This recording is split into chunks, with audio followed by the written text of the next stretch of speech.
జగన్మోహన్ రెడ్డి ఎందుకని స్వాతంత్ర దినోత్సవం దేశం మొత్తం జరుపుకుంటుంటే సందులు గొంతులు చిన్న చిన్న ఆర్గనైజేషన్స్ కూడా చేస్తుంటే ఒక పార్టీ అధ్యక్షుడిగా ఉండి ఎందుకని మిస్ అయ్యాడంటారు? ఇదే డిప్రెషనా? ఉండొచ్చు. Frustration, depression. తర్వాత ఏది ఏ విధంగా చేసినా వచ్చేసి ఆయన చేయకపోవడం అనేది అది వచ్చే ఆయనకు బాగా మైనస్ అవుతుంది. క్రిస్టియానికి ఆస్కారం ఇచ్చినట్టు అవుతుంది. అంటే మనకు అది ఉన్న జాతీయ పండుగలు రెండు అనేక పండుగలు ఉండొచ్చు. జాతీయ పండుగలు ఇండిపెండెన్స్ డే, రిపబ్లిక్ డే. అది కాశ్మీర్ నుండి కన్యాకుమారి వరకు, కటక్ నుండి కటక్ వరకు ప్రతి భారతీయుని యొక్క పండుగ.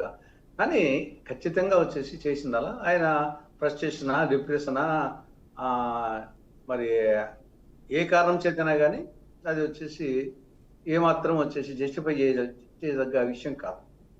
ఎస్, తులసిరెడ్డి గారు, రాష్ట్ర రాజకీయాల్లో ముఖ్యంగా ఏపీ రాష్ట్ర రాజకీయాల్లో మీ పాత్ర అలాగే మీ పార్టీ పాత్ర ప్రాధాన్యత పెరగబోతోంది అన్నది జనం భావిస్తున్నారు. కారణం రెండు పార్టీల రాజకీయ వ్యవహారాలు గమనిస్తున్నప్పుడు మీలాంటి కొంతమంది పెద్దలు వచ్చి మాట్లాడాల్సిన సందర్భం, బాధ్యత పెరుగుతున్నది అన్నది మాత్రం వాస్తవం. ఎనీహౌ, మీరు చర్చకు వచ్చి మంచి వివరణ ఇచ్చినందుకు ధన్యవాదాలు తులసిరెడ్డి గారు. Will meet up again. Thank you once again.